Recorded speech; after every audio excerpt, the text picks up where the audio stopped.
The story begins with a group of Vikings determined to capture a mythical creature that lives in a lake called the Eye of Odin.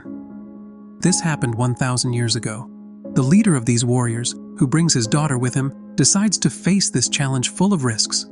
The daughter, who thinks more clearly than the rest, tries to convince them to think about their safety and abandon the idea. But her father ignores her warnings and chooses to continue with the plan. There is a great tension when they see a lamb on a raft in the water, like a warning of what is to come. Then, the story jumps 1,000 years forward, and we meet Sigurd, who greets his children one morning as he gets ready for an important presentation at work. Seeing his children ready to go out, he asks them why they are so dressed up. His son, Brock, tells him that his sister Ragnhild is going to sing a song. Later, Sigurd promises them that he will go see her and leaves for work. Upon arriving, he finds that his boss is not very happy about his delay and advises him to focus on the important points during the presentation with the investors, speaking only about the most relevant. Sigurd presents his work on the Oseberg ship, proposing the idea that the Vikings were in Finnmark 1,000 years ago. And with that, he concludes his talk before the investors. After Sigurd finishes his presentation, the investors are not very happy. They think that Sigurd's discoveries are not as extensive as they expected. Sigurd then decides not to follow his boss's advice and shares his ideas, which, although he believes they are true, do not have solid evidence. He talks about some ancient objects found near Asa, the daughter of a Viking, and focuses on some mysterious inscriptions that speak of how people in the past ignored many things. He also mentions how the Vikings did not worry about leaving their knowledge for people of the future and uses the word Ragnarok, which means the end of the world, according to ancient stories. But the investors think that what Sigurd says is more of a dream than a reality and decide not to work with him anymore, leaving the meeting. Afterwards, when Sigurd talks to his boss, the conversation becomes more personal. His boss reminds him that it has been 6 years since his wife passed away and suggests that it is time to move on. Later, while Sigurd is in his car thinking about his research, he realizes that he forgot to pick up his children from school.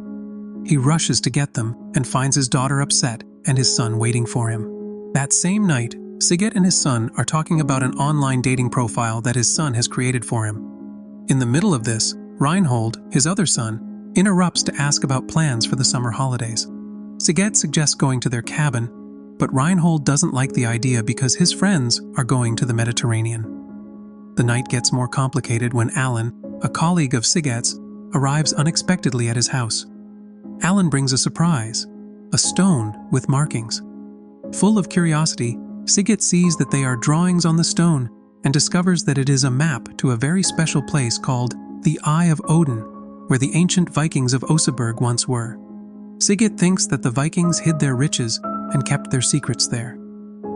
The next day, Sigurd tries to convince Ragnhild to go with him and Alan to Finnmark, but she says she doesn't want to go because she thinks she will be bored. Sigurd insists, telling her how exciting the adventure will be, but she continues to refuse. In the end, Sigurd convinces her by telling her that it would be good for Brock and her. Although not very convinced, she agrees to go. When they arrive, they meet Elizabeth, Alan's assistant, and tell her what they have discovered. Then they meet Leif, their local guide, and they leave with him. Leif doesn't seem very happy. Elizabeth, Alan, and Sigurd are looking for a very deep lake called the Eye of Odin.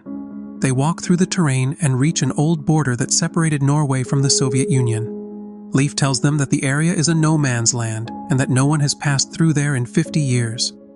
Although they are a little scared and curious, they decide to move on. Leif wants to know where they are going, but Alan tells him that he has already been paid and that he doesn't need to know more. Along the way, full of mosquitoes, Elizabeth helps Ragnhild by putting repellent on her to protect her from insects. At that moment, Elizabeth asks Ragnhild about her mother and learns that she has passed away. After walking for a long time, they reach a lake that is very close to the famous Eye of Odin. They use a raft to cross the lake, and upon reaching the other side, they begin to look for something that can give them clues for their investigation. But they only find bullet casings, which are obviously not from the Viking era. Ragnhild suggests that they should go home, but Sigurd doesn't want to give up so easily. While Sigurd and the others take a break, his children decide to explore the surroundings. Sigurd, talking with Elizabeth about the loss of his wife, suddenly hears Brock calling him. He follows the sound of his voice and finds Brock in a cave. Carefully, Sigurd enters the cave and hears a strange noise coming from deeper inside. He tells everyone about the noise and they enter the cave. Sigurd ties a rope around his waist, but Elizabeth, half-jokingly, tells him he did it wrong. She comes closer to fix the knot, creating a moment of tension between them that makes Hill smile. They continue exploring the huge cave, and amidst their astonishment, Alan finds something incredible, a Viking helmet that is half-burned. Very carefully, he pulls it out of the mud and shows it to Sigurd and the others, very proudly. This discovery excites Sigurd and Alan a lot, as it is very rare to find Viking helmets in Northern Europe. They tell Elizabeth and the others about the finding with great excitement. Meanwhile, Brock, driven by curiosity, wanders off a bit and finds a small pond.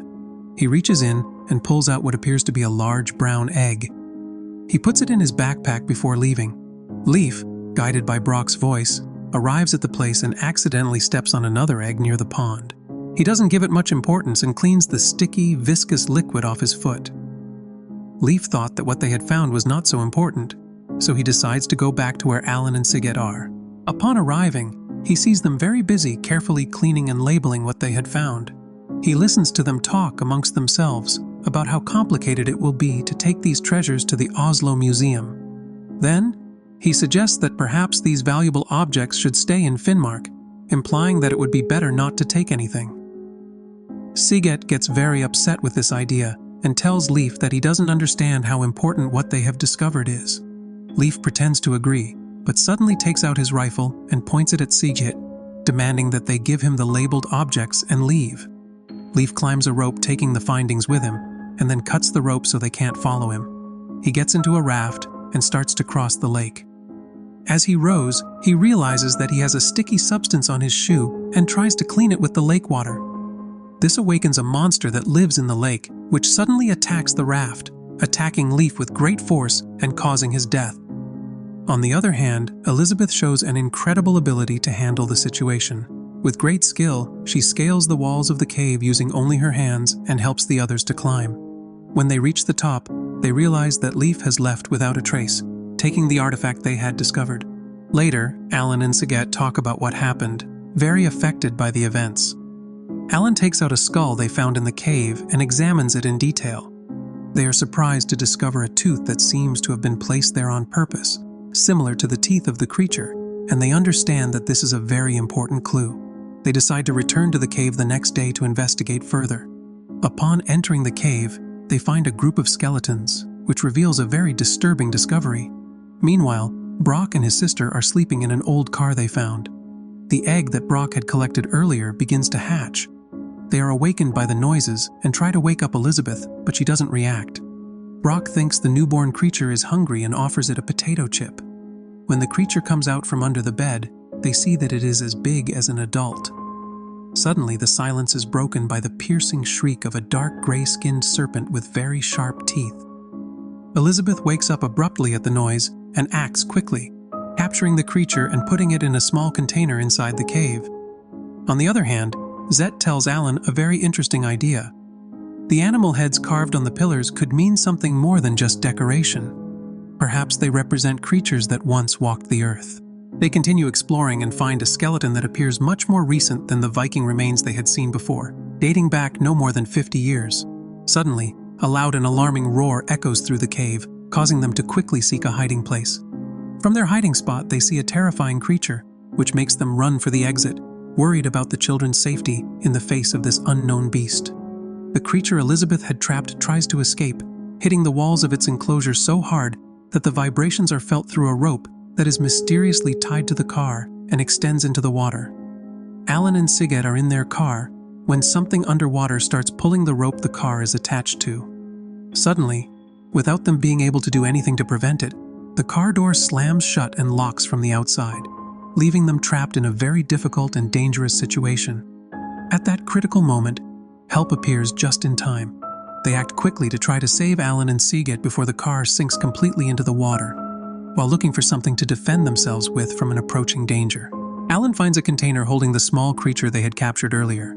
Thinking fast, he decides to put it in his backpack, believing it might be useful later.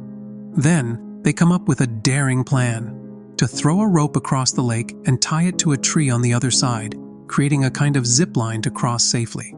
Alan and the children make the first attempt to cross using the zipline, and everything goes well, without any problems.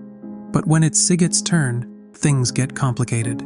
His harness breaks, and he is left hanging in the air in a very dangerous way. In a tense moment, Elizabeth manages to reach him and secures him to the rope. Just then, a large and dangerous animal that had been watching them decides to attack, attracted by the movement. The animal's attack almost reaches them, but at the last second the rope breaks and they fall into the lake before the creature can reach them. Alan shoots to distract it, giving them the chance to swim to shore and reach safety. Sigurd asks Alan about the creature he's carrying in his backpack.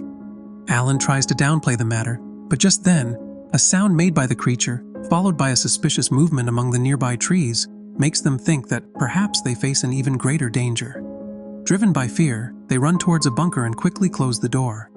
Inside, they begin to desperately search for another way out, while a large creature, which they call the Beast, tries to open the door incessantly.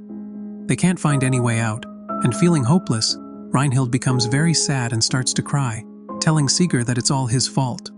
In that moment of sadness, Rehil asks his father to explain the meaning of a symbol he had drawn in his diary. He tells her the story of the Vikings who came to this place long ago and ended badly for not heeding the warnings. Then, Sigurd sees some ventilation pipes in the ceiling and thinks they could be a way out. Following these pipes, they find a door in the ceiling.